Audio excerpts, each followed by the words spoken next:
రోజులు మారే కొద్దీ ధరలు పెరగడం అనేది కామనే. అలాగే ఆదాయం పెరగడం అనేది కూడా కామనే. అలాగే పరిస్థితుల్లో కూడా చాలా మార్పులు వస్తూ ఉంటాయి. కానీ ఒక ఏడాదిగా మాత్రం గ్రామీణ ప్రాంతాల్లో ఆదాయ పరిస్థితుల్లో ఎలాంటి మార్పు రాలేదట. ఇది నాబార్డు నిర్వహించిన RECSS దాంట్లో ఒక సర్వే అనమాట ఇది. అందులో తేలిన అంశం ఏంటంటే rural and economics condition and sentiment survey అని చెప్పి ఒక సర్వే చేశారు. ఆ సర్వేలో తేలిన అంశం ఏంటి అంటే దాదాపుగా 52.6% కుటుంబాలు అయితే మాకు అసలు పెరగలేదు, తగ్గలేదు, ఖర్చులు అయితే మాత్రం పెరిగిపోయినాయి, ఆదాయం అయితే పెరగలేదు అనేది. ఇది అంటే ఈ లెక్క చూసుకున్నప్పుడు ప్రభుత్వం మారినప్పుడు ఇలాంటి పరిస్థితులు వస్తాయా గ్రామాల్లో? ఆంధ్రప్రదేశ్లో ప్రధానంగా జగన్ హయాంలో ఎలాంటి పథకాలు ఇచ్చారు, ఎలాంటి మనీ రొటేషన్ జరిగింది ఆ పథకాల ద్వారా, ఇప్పుడు ఏం జరుగుతోంది అనడానికి ఇది ఒక నిదర్శనంగా చూడాలా. పైగా అప్పటికిప్పటికి ధరల నిత్యావసరాల వస్తువులు ధరలు పెరిగినాయి రకరకాల రూపంలో, అన్నింట్లో ఆ ఛార్జీలు అయితే ఆ భారం అయితే పడుతుంది. దానివల్ల ఆదాయం పెంచుకోలేకపోతున్నారు. ఇదే అంశం మీద చర్చించే ప్రయత్నం చేద్దాం. సార్, ఒకటి ఇదంటే నాబార్డు ఇచ్చిన నివేదిక కాబట్టి ఖచ్చితంగా రూరల్ ప్రాంతాల్లో, గ్రామీణ ప్రాంతాల్లో నిజంగా వాళ్ళ ఆదాయం పెరగకపోతే అది చాలా ఎఫెక్ట్ అయితే ఉంటుంది సార్. ఎందుకంటే అక్కడి నుంచే చాలా వస్తూ ఉంటాయి మనకి గ్రామీణ ప్రాంతాల్లో పంటలు కానీ ఏదైనా కానీ. అంటే ఇది ఒక హెచ్చరిక భవిష్యత్తుకి. ప్రభుత్వాలు మారినప్పుడు ఈ స్తబ్దత అనేది ఇలా ఉంటుందా? గతంలో ఎప్పుడైనా ఉందా? ఇక్కడ ఒక ప్రాక్టికల్ థింకింగ్ మిస్ అవుతున్నాం. ఇప్పుడు 25,000 మగవాళ్ళకి 18,000 రూపాయలు ఆడవాళ్ళకి సంపాదన నడుస్తుంది అన్నటువంటి వాళ్ళు చెప్పుకొస్తుంది. గ్రామీణ ప్రాంతాలకు సంబంధించిన ఇన్కమ్ రేట్స్ ఎప్పుడు కూడా భారీ పెరుగుదల ఉండదు నగరాలతో పోల్చుకున్నప్పుడు. అవును, మీరు ఇక్కడ నగరాల్లో ఉద్యోగం చేస్తున్నాడు, వీడికి ఉద్యోగం చేస్తున్నోడికి ఎవ్రీ ఇయర్ 5% 10% ఉంటుంది. అందువల్ల వాడి వ్యయం, ఖర్చు పెట్టే వ్యయం ఎక్కువ ఉంటుంది. దాని వలన షాపుల, హోటళ్ళ, ఇతరత్ర వ్యాపారస్తులకి వాళ్ళు సరుకులు రేట్లు పెంచుతారు, వాళ్ళకి ఆదాయం పెరుగుతుంది. ఆ పెరిగిన ఆదాయానికి అనుగుణంగా వాళ్ళ షాపుల్లో పనిచేసే గుమస్తాలకి వాళ్ళకి వాడు డబ్బులు ఎక్కువ వేయాల్సిందే. అంతే. షాపింగ్ మాల్లో ఉన్నోడికి కూడా నేను 2 ఏళ్ళైనా నేను జీతం పెంచనండి ఇంకో షాప్కి వెళ్ళిపోతాడు వాడు, అంటే కానీ కూర్చోడు. కాబట్టి ఇది ఫ్లోటింగ్ పాపులేషన్, ఫ్లోటింగ్ ఇన్కమ్. ఇది గ్రామీణ ప్రాంతాలు ఏముంటది, ఇవాళ గ్రామీణ ప్రాంతపు నివాసమే తగ్గిపోయింది కదా. ఇప్పుడు వీళ్ళు ఇది రాసినటువంటి దాంట్లో ఇది తప్పేం లేదు, అట్లాగే ఉండొచ్చని నేను అనుకుంటున్నాను. ఎందుకు రీజన్ అంటే ఇదివరకు పాడి పంట ఉండేది అక్కడ. అంటే మహిళలు పాడి, గేదెలు, ఆవులు పెంచుకోవడం, అట్లాగే మేకలు, కోళ్ళు పెంచుకోవడం, ఈ అమ్మి అయ్యి ఆ పాలమ్మి ఈ డబ్బులు వస్తుంది. వ్యవసాయం ఇన్కమ్ అనేటటువంటిది ఆ పంట వేసిన దాని మీద, ఆ ప్రకృతి మీద ఆధారపడి ఉంటుంది. అక్కడ ఉన్న నీటి వనరులు, బోర్ల, ఇవన్నిటి మీద ఆధారపడి ఉంటుంది. వ్యవసాయంలో సంక్షోభం వచ్చిన సందర్భంలో కూడా వీళ్ళు పాడి పంటల మీద రూపాయి సంపాదించుకునేవాళ్ళు. ఈ వచ్చిన డబ్బుల్ని అక్కడ ఖర్చు పెడతారు, షాపుల్లో కొనుక్కోవడమా ఇతరత్ర ఇవన్నీ. ఇప్పుడు ఏమైపోయిందంటే గ్రామీణ ప్రాంతాల తీరు మారిపోయింది. ఇప్పుడు గ్రామీణ ప్రాంతంలో షాప్ పెట్టినటువంటి వాడు నానా తిప్పలు పడుతున్నాడు. ఎందుకని? ఇవాళ ఈ స్విగ్గీలు, జొమాటోలు గ్రామీణానికి టచ్ అయింది ఒకటి. రెండవది వచ్చేటప్పటికి మెయిన్లీ ఈ అమెజాన్లు డైరెక్ట్ గా డోర్ డెలివరీ అయిపోతుంది. ఇవాళ గ్రామీణ ప్రాంతాల్లో నేను ఈ మధ్యన ఫంక్షన్స్ 2-3 వెళ్ళినప్పుడు అక్కడ ఉన్న వాళ్ళతో మాట్లాడితే లోకల్ గా ఉన్న వ్యాపారులే, ఒకప్పుడు పెద్ద వ్యాపారులు, వాళ్ళ బిడ్డలు ఇప్పుడు ఫాలో అప్ చేసుకుంటున్నారు, కంటిన్యూ అవుతున్నారు మామూలుగా ఉద్యోగాలకు పోకుండా. వాళ్ళు ఇప్పుడు చెప్తున్నారు వ్యాపారం లేదే. ఎందుకు లేదు అంటే వాళ్ళు చెప్తున్నది డబ్బులు లేక కాదు, కొనడం ఇక్కడ ఇష్టం లేక. బిజినెస్ ఆన్లైన్ మీదకి వెళ్ళిపోయింది, ఆన్లైన్ ఆఫ్లైన్. ఈవెన్ నిత్యావసర వస్తువులు కూడా నీకు ఇన్స్టామార్ట్ లోను, బిగ్ బాస్కెట్ లోను, అమెజాన్ లో వచ్చేస్తుంటే వీళ్ళకి ఇంకా సేల్ ఎక్కడ ఉంటది? అప్పుడు వీళ్ళ దగ్గర ఆదాయ వనరు ఎక్కడి నుంచి పెరుగుతుంది? ఈ వ్యాపారస్తుడికి ఆదాయ వనరు లేకపోతే ఆ షాప్ లో వాళ్ళ దగ్గర పనిచేసే వాళ్ళకి డబ్బులు ఎక్కడి నుంచి వస్తాయి? ఇదివరకు ఏంటి, వ్యవసాయం నుంచి వచ్చేది. ఇప్పుడు నేను చూశాను ఇదివరకు అమరావతిలో గాని, కొలిపరలో గాని, తెనాల్లో గాని, అయ్యంకిలో గాని, ఇట్లా మా బంధువులు ఉన్నటువంటి వాళ్ళ వ్యాపారాలే, రైస్ మిల్లులా లేకపోతే షాపులా, హోల్సేల్ షాపులా, ఇట్లాంటి వాళ్ళందరి దగ్గర కూడా పని చేయడానికి ఒక 5-6 ఉండేవాళ్ళు. ఏది ఇప్పుడు ఆవాలు తీసుకొచ్చి ఇచ్చాడు రైతు, జల్లెడ పట్టడం, అందులో మట్టి తీసేయడం, ఇది పెట్టడం, వడ్లు మూటలు కట్టడం, అవి తీసుకెళ్లి వీటిట్లో వేయించుకు రావడం, బియ్యం తీసుకొచ్చి షాపులో పెట్టడం, ఇది అసలు వాళ్ళకి 24 గంటలు టైం సరిపోయేది కదా వ్యాపారానికి. ఇవాళ చూస్తుంటే ఖాళీగా కూర్చుని ఉంటున్నారు చాలా వరకు వ్యాపారాలు. ఇక్కడ ఎప్పుడైతే అంటే ఇంతమంది ఒక్కొక్క షాప్ లో నేను 6-7 దాని మీద డిపెండ్ అయ్యే వాళ్ళని చూశాను. ఇప్పుడు భార్య భర్త కూర్చుంటున్నారు అంతే. దెన్ 6 ఉపాధి పోయింది కదా అక్కడ. అంటే అంతమంది జీతాలు ఇచ్చే పరిస్థితి కూడా లేదు అక్కడ. లేదు. ఇంకొకటి ఏమైపోతుంది, ఇదివరకు పల్లెలోనే కుటుంబం అంతా నడిచేది. అవును. ఇప్పుడు ఏంటి, పల్లెల్లో ఎవరు బతుకుతున్నారు, అందరూ సిటీలకు పిల్లలు వెళ్ళిపోతున్నారు. వాళ్ళు పంపించిన డబ్బులతో వీళ్ళు బ్రతకాలి అంతే. అవును. దాంతో ఆదాయ వనరు వీళ్ళకి. ఇప్పుడు ₹1,00,000 సంపాదించే బిడ్డ 50,000 తల్లిదండ్రులు పంపించడు, 10,000 పంపిస్తాడు. దానికి తగ్గట్టుగానే ఖర్చు పెట్టుకోవాలి వీళ్ళు. దెన్ ఖర్చు తక్కువ ఉన్నప్పుడు ఆదాయం ఎక్కడి నుంచి వస్తుంది? ఇంకోటి, ఇదివరకు నేను బాగా అబ్జర్వ్ చేసేవాడిని పల్లెటూళ్ళలో చూసినప్పుడు, మనం పెరిగే క్రమంలో మాకు సెలవులు వచ్చినప్పుడు, ఇప్పుడంటే బంధువులు వీళ్ళకి ఎవరికి తిరగలేదు కానీ అప్పుడు అంతా సెలవులు అంటే ఏ ఊళ్ళకి వెళ్తాం అనే లెక్కనే ఉండేవాళ్ళు. అత్త పిలిచిద్దా, మావయ్య పిలిచాడా, బాబాయ్ పిలిచాడా, ఇట్లాగే ఉంది. అప్పట్లో పని మనుషులు, గేదెలు ఉన్నోళ్ళ ఇళ్లలో పాలేర్లు, కోళ్ళకి సంబంధించిన ఫారాలు నడపడానికి మనుషులు, ఇట్లా ఉండేవాళ్ళు. ఇప్పుడు అసలు పాలేరే ఆడ దొరుకుతున్నాడు అక్కడ.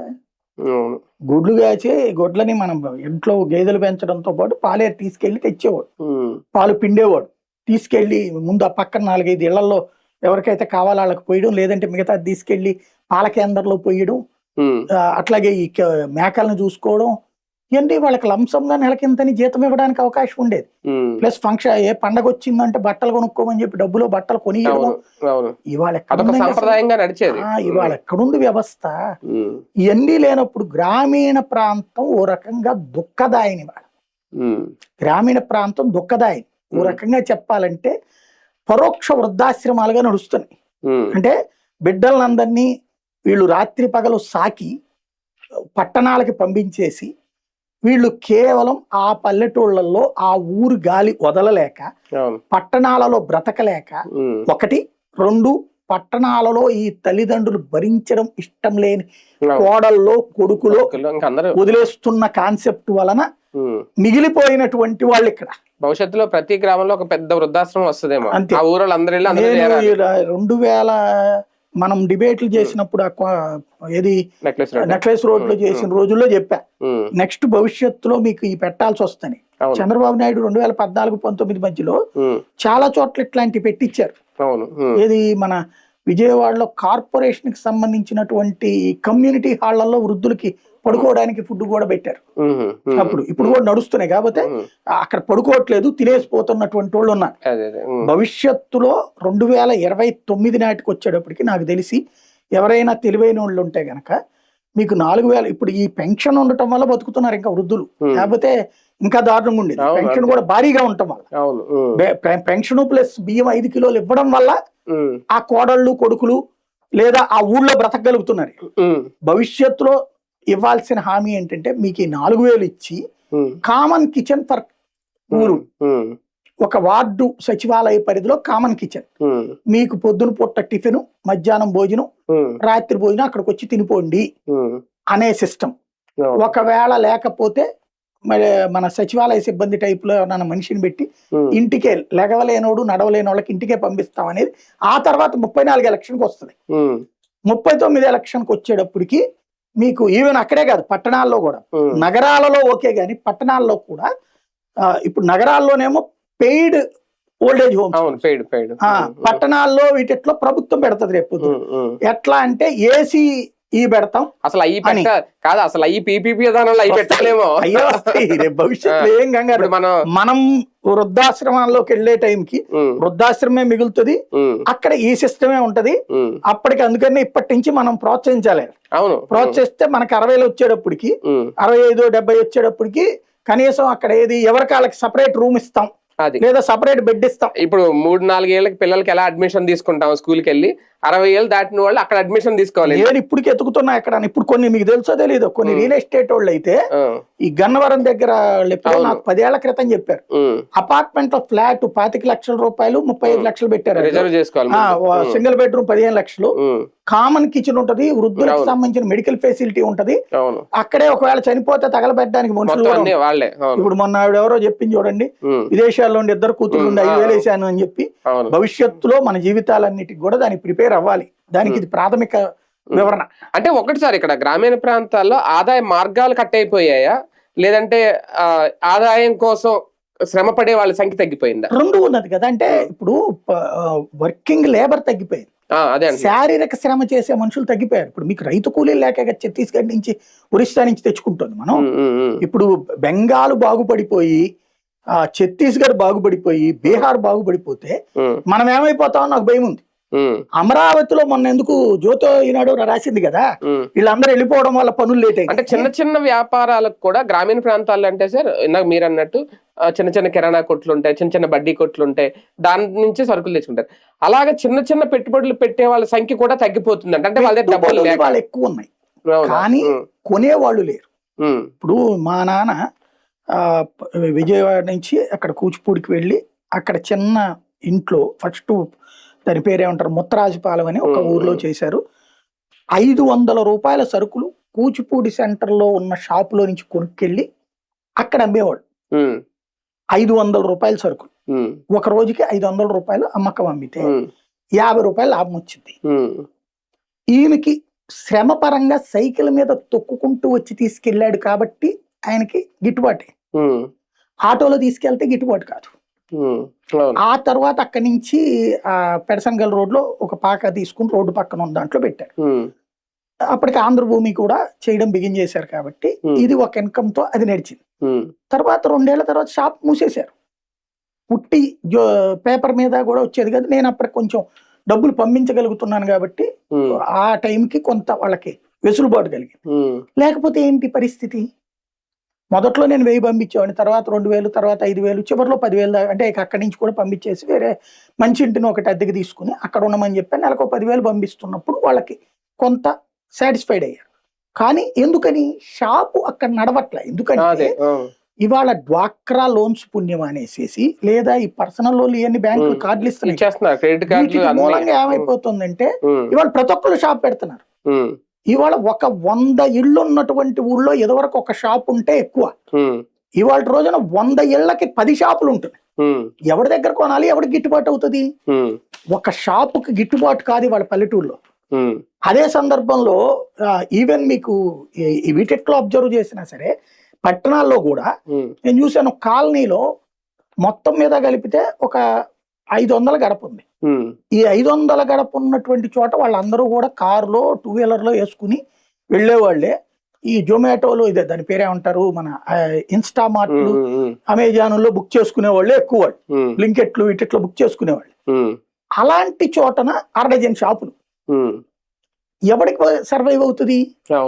ఇక్కడ ఏంటంటే ఇదివరకు వ్యాపారం అంటే తెలిసినోడు చేసేవాడు, ఇవాళ ముందు నేను చూసా ఇప్పుడు మన ఆఫీస్ దగ్గరలోనే ఒకే షాపులో 3 ఏళ్లలో 8 మంది మారారు. ఎవరికాడు ఒకటి తెస్తున్నాడు, 10 లక్షలు 15 లక్షలు పెట్టుబడి పెడుతున్నాడు, మునుగుతున్నాడు, ఒక 3 నెలలకు 6 నెలలకు ఏడాదికో మళ్ళీ ఆడిపోతున్నాడు, ఇంకోటి వస్తున్నాడు. అంటే వ్యాపారపు అవగాహన లేకపోయినా పెట్టుబడి పెట్టే సామర్థ్యానికి ఈ లోన్స్ వస్తున్నాయి కాబట్టి పెట్టుబడేస్తున్నారు, తర్వాత మునిగిపోతున్నారు. కాబట్టి డబ్బుల సమస్య కాదు ఇప్పుడు, మనిషి సమస్య. కాస్త ఓపిక ఉన్న శారీరక సామర్థ్యం ఉన్న ప్రతి ఒక్కడు పట్టణానికి వెళ్ళిపోతున్నారు. పల్లెలో ఎదువరకట ఇప్పుడు కూలీకి ఉన్నారు, అక్కడ 500-700 వస్తుంది, కానీ సెక్యూర్డ్ కాదు కదా. వ్యవసాయ పని ఏడాది పొడుగున ఉండదుగా, ఏడాది మొత్తం మీద 2 నెలల్లో 3 నెలల్లో పనులు ఉంటాయి, అంతే కదా. రోజులు లెక్క చూసుకుంటే 60 రోజుల నుంచి 90 రోజులు, మాక్సిమం 100 రోజులు పని ఉంటుంది. కాబట్టి వీళ్ళు ఏం చేస్తున్నారు, ఇక్కడ తర్వాత మిగతా రోజులు ఎట్ట బతకాలి వీళ్ళు ఏం చేస్తున్నారు, అదే హైదరాబాద్ లోనో విజయవాడలోనో ఒక అపార్ట్మెంట్ ని నమ్ముకుంటే అపార్ట్మెంట్ లో ఒక 12 ఫ్లాట్లు ఉన్నాయి, వాచ్మెన్ గా 3 ప్లస్ ఈవిడ పని మనిషిగా ఆ ఇంట్లో ఉంటారు. అవసరమైతే ఇలా చెల్లో ఇలా అక్క ఇలా కూతురునో కొడుకునో కూడా పట్టుకుపోతారు. ఈ మొత్తం నలుగురు ఆ అపార్ట్మెంట్ల మీద బతికేస్తున్నారు. వాళ్ళు మిగిలిన కూరలు అన్నము ఇస్తుంటారు వీళ్ళకి, ప్లస్ వాళ్ళ ఇళ్లలో ఫంక్షన్ ఏది జరిగినా వీళ్ళకి డబ్బులు వస్తాయి. నెలకి లంసమ్ అమౌంట్ ఆ అపార్ట్మెంట్ అంతా ఊడ్చినందుకు మనందరి దగ్గర నెలవారీ డబ్బులు తీసుకుంటారు. ఆ డబ్బుల్లో కొంత వీళ్ళకి ఇస్తారు, మెయింటెనెన్స్ డబ్బులని తీసుకుని. దాంట్లో దెన్ వీళ్ళకి కంఫర్టబుల్ ఇన్కమ్ జనరేట్ అవుతుంది. నేనే ఉన్నా, నాకు చాలా రోజుల నుండి సరే బ్యాంక్ లోన్ నాకు వస్తుంది, పర్సనల్ లోను ఒక 30-40 లక్షలు తీసుకోగలను నేను. తీసుకుని నా ఫీలింగ్ ఏంటంటే భవిష్యత్తులో వ్యవసాయానికి ఇబ్బంది అవుతుంది కాబట్టి ఓ 4 ఎకరాలు కొనుక్కుని ఒక కుటుంబాన్ని అక్కడ కూర్చోబెట్టేసి నెలకు 10,000 జీతం ఇద్దాం వాళ్ళకి. ఒక కుటుంబాన్ని నెలకు 10,000 జీతం ఇద్దాం, కూర్చోబెట్టి అక్కడ కూరలు మనం చెప్పి 4 గేదెలు ఇద్దాం, 4 ఆవులు ఇద్దాం, వాటితో వచ్చే డబ్బులు మనకొద్దు, వాళ్లే తినమందాం. అట్లాగే ఈ మనకి ఆ పండ్ల కూరలా ఏం పండిస్తే అది చేయిద్దామని 4 ఏళ్ల నుంచి కొట్టుకుంటున్నాను. దొరకరు మనుషులు. మీకు పొలం కావాలంటే అమ్ముతాం కానీ మనుషులు మాత్రం దొరకరని. నేను అక్కడ పొలం తీసుకుని నేను ఇక్కడ కూర్చున్న తర్వాత దాన్ని నేను కౌలుకిచ్చుకోవడానికి నాకెందుకు పొలం తొక్క, నేను దాన్ని ఆస్వాదించాలనుకుంటున్నాను పొలాన్ని.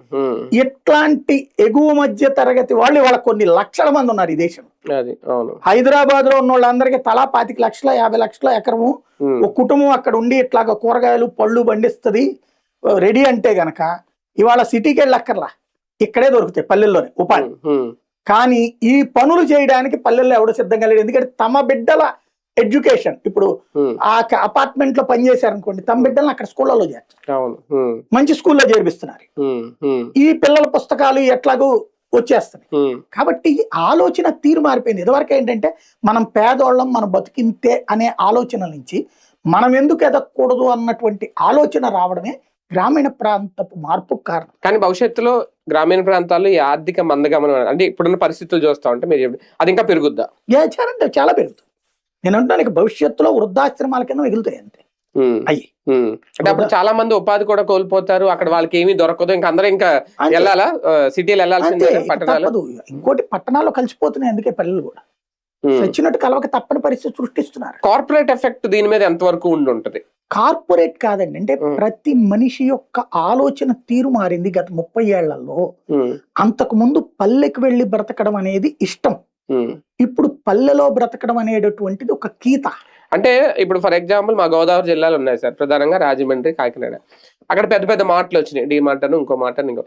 ఆ సరౌండింగ్ రేడియస్ లో ఒక 30-35 కిలోమీటర్స్ ఉన్న వాళ్ళు కూడా మంత్లీ ఒకసారే కదా ఏ సండే టైంలో వాళ్ళు, అంటే ఎక్కువ మిడిల్ క్లాసే కదా వచ్చేది, వాళ్ళ కార్లలోనూ 2 వీలర్లోనూ సరదాగా ఫ్యామిలీ వచ్చి ఇక్కడ షాపింగ్ చేసుకుని వెళ్ళిపోతున్నారు. ఇది కార్పొరేట్ ఎఫెక్టే ఖచ్చితంగా. ఆ లోకల్ గా పెట్టి వ్యాపారులందరూ వీళ్ళు అక్కడ కొనుగోలు చేయాల్సిన వాళ్ళు ఇక్కడ వాళ్ళందరూ అయిపోతున్నారు. అది గ్రామీణ ప్రాంతాలు ఇప్పుడు ఇలాగా ఆర్థిక మందగమనానికి కారణం కాదు. ఇది మీరు అనేది ఒక సెక్షన్, అది కుట్లోళ్ళ వరకే.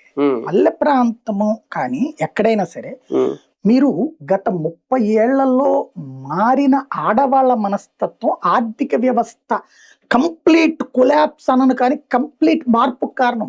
ఇది అంగీకరించకపోతే సరిగ్గా అబ్జర్వ్ చేస్తే అర్థమవుతుంది. ఇదివరకు ఆడవాళ్ళకి పెళ్లి చేసుకునే మగాడు మంచి పనివాడు కావాలి, శారీరక శ్రమ చేయగలిగి ఉండాలి, వాళ్ళని శారీరకంగానూ సుఖపెట్టగలగాలి. డబ్బులకి సంబంధించినటువంటి కాన్సెప్ట్ కంటే కూడా ఈవెన్ మధ్య తరగతిలో కూడా గుమస్తాకి పెళ్లిళ్ళు జరిగినాయి ఆ రోజున.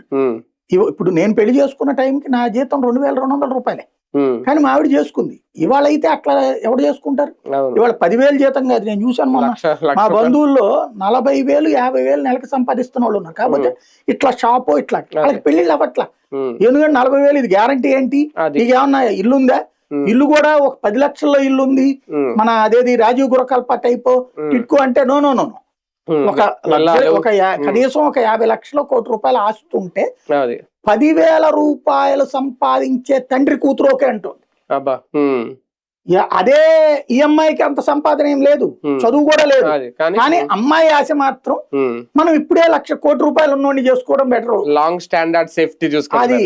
ఈ అబ్బాయిలేమో ఇవాళ రోజున సాఫ్ట్వేర్ ఇంజనీర్ 50,000 సంపాదిస్తుంటే ఉద్యోగం పెళ్లి దొరకట్లేదండి, అమ్మాయి దొరకదు. అంటే ఈవెన్ ఆ తల్లిదండ్రుల ఆలోచన కూడా, ఒక అబ్బాయికి ఒక మినిమం 1 కోటి రూపాయల ప్రాపర్టీ ఉండి వాడికి అమ్మా నాన్న లేకుండా, లేదా అమ్మా నాన్న వీడి మీద డిపెండ్ కాకుండా ఉండి, ఆడబడుచు గొడవ లేకుండా వాడి సంపాదన అంతా రేపు పొద్దున మనం చెప్పినట్టు వినేటట్టు ఉంటాడంటే చేద్దాం మనం. కానీ దేశ భవిష్యత్తుకి లేదంటే రాష్ట్ర భవిష్యత్తుకి ఇలాంటి పరిస్థితులు ప్రమాదకరం కాదా ఫ్యూచర్ లో? ఇప్పుడు కొలాప్స్ అయిపోయింది ఆల్రెడీ, అయిపోయింది. ఇంకా కొత్తగా మనం చేసేది ఏం లేదు. కొత్తగా అవడానికి దీంట్లో నిట్టూర్పులు విడవడమే చేయాలి.